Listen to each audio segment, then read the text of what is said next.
اس حقیقت کو اگر وہ دوسرے کے سامنے بیان بھی کرے گا تو محض قیاس اور اندازے سے بیان کرے گا۔ ظاہر ہے کہ جو چیز قیاسی ہوتی ہے وہ علم میں سے ہے، ذوق میں سے نہیں۔ تاہم اس قدر تفصیل اس لیے بیان کرتی ہے کہ وہ لوگ جو ذوق کے طور پر اس حال تک پہنچے اس کی صداقت کو تسلیم کریں، انکار نہ کریں کہ اس کا انکار نقصان دہ ہے۔ اور سب سے بے وقوف وہ شخص ہے جو یہ گمان کرے کہ جو کچھ اس کے خزانہ میں نہیں بادشاہوں کے خزانہ میں بھی نہیں ہے۔ اور اس سے بھی بڑھ کر وہ آدمی بے وقوف ہے جو اپنی مختصر پونجی کو دیکھ کر اپنے آپ کو بادشاہ تصور کر لے اور کہنا شروع کر دے کہ سب کچھ میرے پاس ہے اور سب کچھ میرا ہو چکا ہے، اور جو کچھ میرے پاس نہیں اس کا وجود ہی نہیں۔ اس دو طرح کی بے وقوفی کے باعث انسان انکار و حقائق کے فتنے میں مبتلا ہوتا ہے۔ جاننا چاہیے کہ وجد تکلف و بناوٹ سے بھی ہوتا ہے۔ ایسا وجد عین نفاق ہے۔ ہاں، اگر وجد کے اسباب اپنے اندر تکلف سے پیدا کرے اس امید پر کہ حقیقت وجد نصیب ہو جائے تو یہ نفاق نہیں۔ اور حدیث میں وار ہے کہ جب قرآن مجید سنو تو رو، اگر رونا نہ آئے تو تکلف سے رونا لاؤ۔ مطلب یہ ہے کہ جب دل میں تکلف بھی تم حزن کے اسباب پیدا کرو گے تو اس کا بھی اثر ہو جائے گا، چہ جائے کہ حقیقت میں واقع ہو۔ سوال، اگر کوئی سوال کرے کہ جب ان حضرات کا سماع حق ہے اور صرف حق کے لیے ہے، جو دعوت یعنی مجلس میں قرآن خوانی کرنے والے حضرات کو بٹھایا جاتا اور وہ لوگ قرآن پڑھتے نہ کہ قوالوں کو بلایا جاتا ہے اور وہ گانا گاتے ہیں، اس لیے کہ قرآن حق ہے اور سماع یعنی قوالی اس سے کہیں زیادہ پست ہے۔ اس سوال یا اعتراض کا جواب یہ ہے کہ سماع آیات قرآنی سے بہت ہوتا ہے اور ان آیات کو سن کر وجد بھی بکثرت آتا ہے، اور اکثر ایسا ہوتا ہے کہ قرآن حکیم سنتے سنتے بے ہوش بھی ہو جاتے ہیں، اور اکثر لوگوں نے اس حالت میں جان بھی دے دی ہے۔ ایسے واقعات کو بیان کرنا طوالت سے خالی نہیں ہے۔ ہم نے ایسے واقعات کتاب احیاء العلوم میں بیان کر دیے ہیں، لیکن یہ کہنا کہ بجائے قوال کے کسی مکری کو بلایا جائے اور قرآن شریف کے بدلے جو لوگ غزلیں گاتے ہیں اس کے 5 اسباب ہیں۔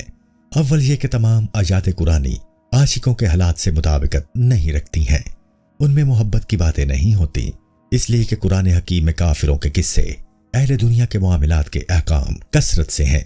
اور اس کے علاوہ اور بہت سے امور بیان کیے گئے ہیں، اس لیے کہ قرآن حکیم تمام قسم کے لوگوں کے درد کا مداوا ہے۔ اگر مکری یعنی قرآن خوان مثال کے طور پر یہ آیت پڑھے کہ میراث میں ماں کا 1/6 حصہ ہے اور بہن کا نصف یعنی 1/2 ہے، یا یہ آیت پڑھے کہ 4 ماہ 10 روز عدت کے ہیں، یا اس قسم کی دوسری آیتیں، تو ان آیتوں سے آتش عشق تیز نہیں ہو سکتی سوائے اس شخص کے جس کا عشق منتہائی کمال کو پہنچا ہوا ہو، اگرچہ اس کے لیے بھی یہ احکام اس کے مقصود سے بہت دور اور دوری رکھتے ہیں، اور یہ بات بہت ہی شاذ و نادر ہے۔ دوسرا سبب یہ ہے کہ قرآن حکیم بکثرت یاد ہوتا ہے اور بہت لوگ پڑھتے ہیں،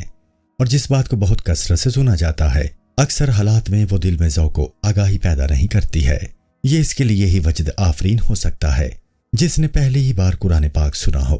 لیکن نیا قرآن نہیں پڑھا جا سکتا۔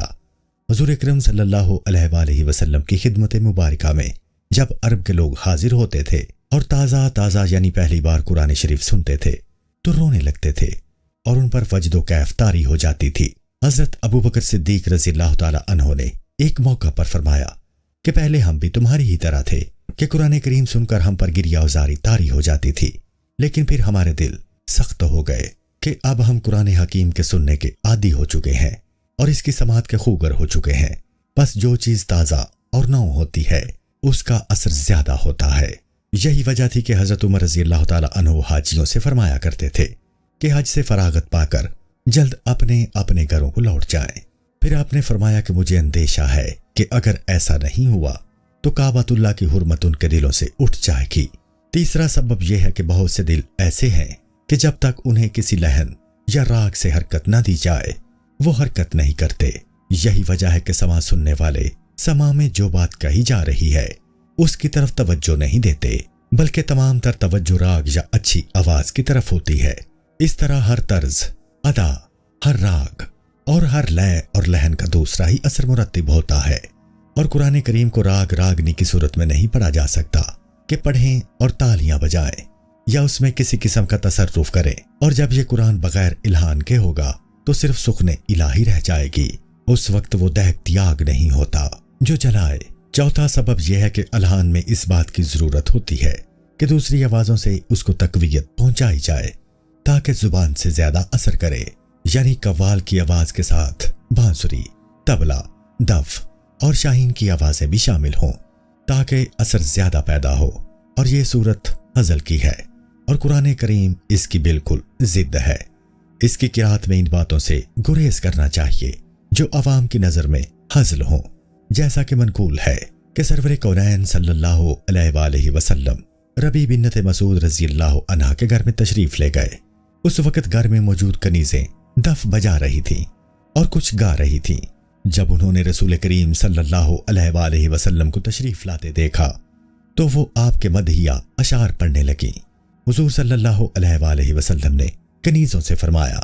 کہ یہ ثنا پر مبنی اشعار مت پڑھو، بلکہ تم جو کچھ گا رہی تھی وہی گاؤ، کہ ثنا کا مقدس مقام ہے۔ ان کو دف پر گانا جو ہزل کی صورت ہے مناسب نہیں ہے۔ پانچواں سبب یہ ہے کہ ہر شخص کی ایک مخصوص حالت ہوتی ہے جس کا وہ حریص ہوتا ہے، اور جس شعر کو وہ اپنے مناسب حال پاتا ہے اس کو سنتا ہے، اور اگر وہ اس کے موافق حال نہیں ہوتا تو اسے کراہیت اور ناگواری کا اظہار کرتا ہے، اور ہو سکتا ہے کہ وہ کہہ اٹھے کہ یہ مت پڑھو اور دوسرا شعر پڑھو۔ قرآن پاک کے سلسلہ میں ایسی بات نہیں کہی جا سکتی کہ یہ آیت مت پڑھو اور دوسری پڑھو، اور ممکن ہے کہ وہ آیت اس کے مناسب حال نہ ہو اور اس کو ناگوار ہو، کہ قرآن پاک کی ہر ایک آیت ہر ایک کے مناسب حال نہیں، اور نہ وہ اس طرح نازل ہوئی ہے۔ شعر کی صورت میں تو یہ ضروری نہیں ہے کہ وہ اس سے وہی مراد لے جس جذبہ کے تحت شاعر نے کہا ہے، لیکن قرآن پاک کے سلسلہ میں ایسا نہیں ہے کہ وہ اپنے خیال کے مطابق اس سے معنی مراد لے۔ مقام سوم، سما میں حرکت، رقص اور جامع دری ہوتی ہے۔ اس سلسلہ میں جو چیز اس سما سے مغلوب ہو جاتی ہے اور اضطرابی طور پر اس سے سرزد ہوتی ہے تو وہ اس سلسلہ میں مخوص نہیں ہوگا، البتہ اختیار کے ساتھ، یعنی ارادہ کے طور پر جو کچھ کرے گا تاکہ لوگ اس کی حرکات کو دیکھیں اور سمجھیں کہ وہ صاحب حال ہے، تو یہ درست نہیں ہے، اور ایسی حرکتیں رقص یا جامع دری حرام ہے اور قطعی نفاق ہے۔ شیخ ابو القاسم نصر آبادی فرماتے ہیں کہ ان لوگوں کا سما میں مشغول ہونا اس سے بہتر ہے کہ وہ کسی کی غیبت میں مشغول ہوں۔ شیخ ابو عمر ابن نجید رحمۃ اللہ تعالی علیہ کہتے ہیں کہ کوئی شخص اگر 30 سال تک غیبت میں مصروف رہے تب بھی وہ شخص کی طرح گناہگار نہیں ہے جو سما میں ایسی حالت کا اظہار کرے جو بناوٹی ہو۔ پس سب سے زیادہ مناسب اور عمدہ بات یہ ہے کہ سما میں مشغول ہو اور خاموش بیٹھا رہے کہ وہ اس کے احوال ظاہری کے مطابق ہوگا۔ سما کے سامع میں اتنی قوت ہونی چاہیے کہ دوران سما میں وہ خود پر قابو رکھے کہ حرکت کرنا اور رونا بھی ضعف کی علامت اور خود نگہداری کے خلاف ہے، لیکن ایسی قوت اور ایسا قابو بہت کم ہوتا ہے۔ بس وہ بات جو حضرت ابوبکر صدیق رضی اللہ تعالی عنہ نے اس قول میں ظاہر فرمائی ہے کہ ہم بھی پہلے تم لوگوں کی طرح تھے، یعنی رقیق القلب، پھر ہمارے دل سخت ہو گئے، یعنی دلوں میں اب طاقت آ گئی ہے، یعنی جسم میں اتنی قوت آ گئی ہے کہ ہم خود کو قابو میں رکھ سکیں۔ بس جو شخص اپنے آپ کو قابو میں نہیں رکھ سکتا اس کو چاہیے کہ جب تک ضرورت ہی نہ پڑے وہ خود نگہداری کرے۔ ایک نوجوان حضرت جنید قدسرہ کی خدمت میں حاضر ہوا۔ جب وہ سما میں مشغول ہوا تو اس نے ایک نعرہ مارا۔ حضرت جنید نے فرمایا کہ اگر اب تم نے ایسی حرکت کی تو تم ہماری صحبت کے لائق نہیں رہو گے۔ پس اس نے صبر کیا اور کیفیت سما کو برداشت کرتا رہا، اور اس کو بہت کوشش اس کام کے لیے کرنی پڑتی تھی۔ آخرکار ایک روز وہ بہت صبر کرتا رہا لیکن زیادہ ضبط نہیں کر سکا اور اس نے ایک نعرہ مارا، اس کا پیٹ پھٹ گیا اور وہ مر گیا۔ البتہ اگر کوئی شخص اپنی حالت کا اظہار نہیں کر رہا ہے اور وہ رقص کرنے لگے یا تکلف اور تصنع کو بغیر رونے لگے تو اس کے لیے ایسا کرنا روا ہے،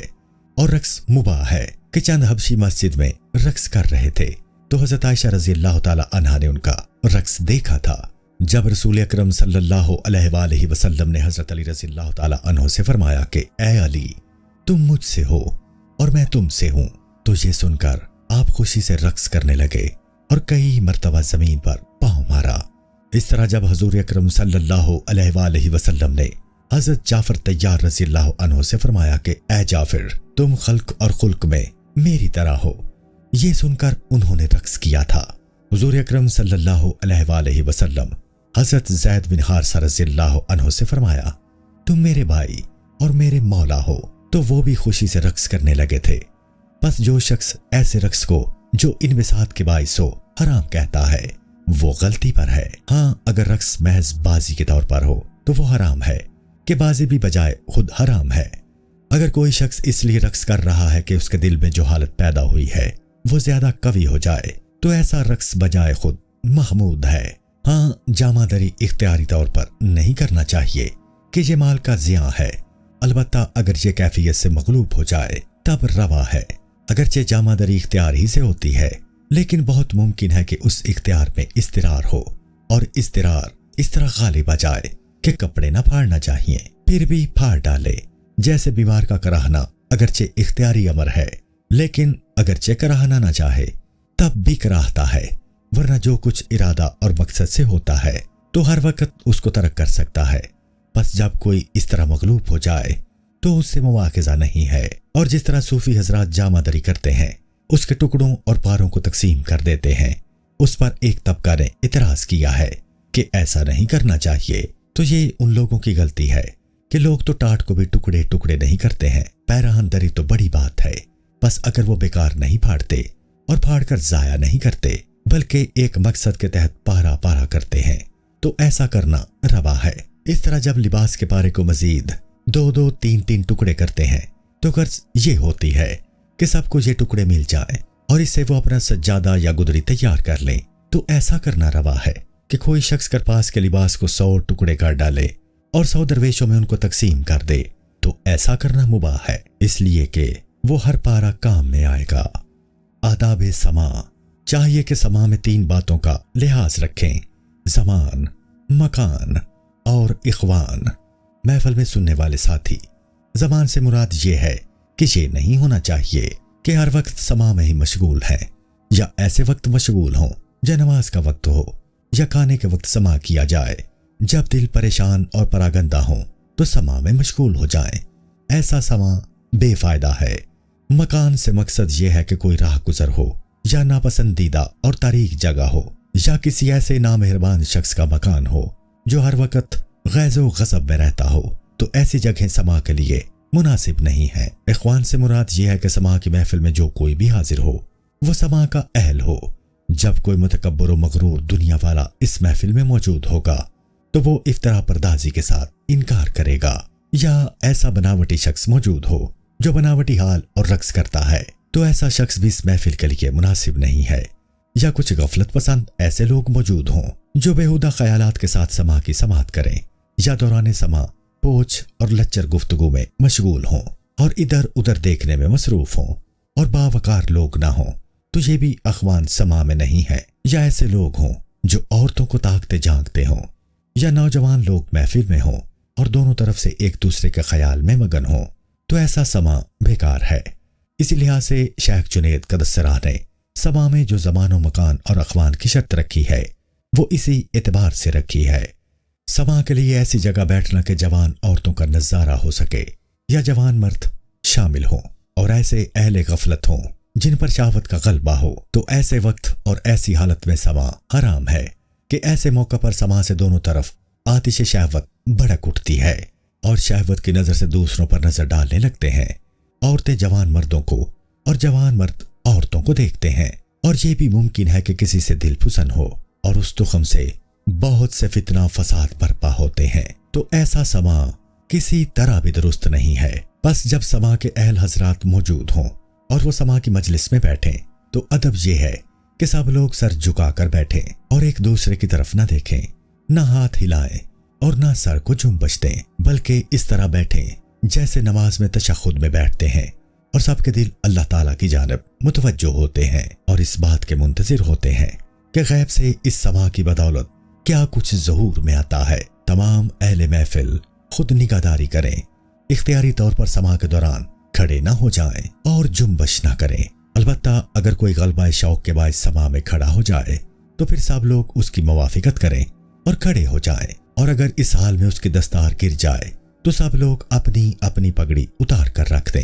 یہ صورتحال اگرچہ بدعت ہے اور صحابہ کرام یا تابعین حضرات رضوان اللہ علیہم اجمعین نے ایسا نہیں کیا ہے، لیکن یہ ضروری نہیں کہ جو امر بدعت ہے اس کو نہ کیا جائے، کہ بہت سی بدعتیں ایسی ہیں جو نیک اور خوب ہیں۔ امام شافعی رحمۃ اللہ علیہ فرماتے ہیں کہ تراویح کی جماعت حضرت عمر رضی اللہ عنہ کی وضع کرتا ہے، بس یہ بدعت حسنہ ہے۔ بدعت سیاہ یا بدعت مذموم وہ ہے جو سنت کے مخالف ہو، جبکہ حسن خلق اور دوسروں کے دلوں کو خوش کرنا شریعت میں محمود اور پسندیدہ ہے۔ ہر قوم کی ایک مخصوص عادت یا ان کا رواج ہوتا ہے، اور اس کی مخالفت کرنا ان لوگوں کے اخلاق میں بدخوئی سمجھا جاتا ہے۔ اور رسول اکرم صلی اللہ علیہ وآلہ وسلم کا ارشاد ہے، ہر شخص کے ساتھ اس کی عادت اور خو کے مطابق زندگی بسر کرو، جبکہ اصحاب سوا اور موافقت عمل سے خوش ہوتے ہیں، اور اس کی مخالفت سے ان کو وحشت اور پریشانی ہوتی ہے، تو پھر ان کی موافقت کرنا سنت پر گامزن ہونا ہے۔ صحابہ کرام رسول اللہ صلی اللہ علیہ وآلہ وسلم کی تعظیم کے لیے کھڑے نہیں ہوتے تھے کہ آپ کو یہ بات پسند نہیں تھی، لیکن جہاں یہ دیکھا جائے کہ نہ اٹھنے سے لوگوں کو وحشت و ناگواری ہوگی تو ان کی دل دہی کی خاطر اٹھنا زیادہ بہتر ہے، کہ عربوں کی عادت اور ہے اور اجمیوں کی عادت اور ہے۔ واللہ عالم۔ السلام علیکم۔ پوری کتاب دیکھنے کے لیے ہمارے یوٹیوب چینل صوفی سما کی پلے لسٹ میں جائیں۔ یہاں آپ کو مختلف بزرگوں کی کتابیں ملیں گی، اور جو کتاب پوری نہ ہوئی اس پر کام تیزی سے ہو رہا ہے اور ریگولر بیسس پر اپلوڈ ہوتی رہتی ہیں۔ آپ سے گزارش ہے کہ آپ ہمارے یوٹیوب چینل کو سبسکرائب کر لیں اور بیل نوٹیفیکیشن پر کلک کر لیں، تاکہ ہماری آنے والی کتابیں آپ کو ملتی رہیں۔ جزاک اللہ خیر۔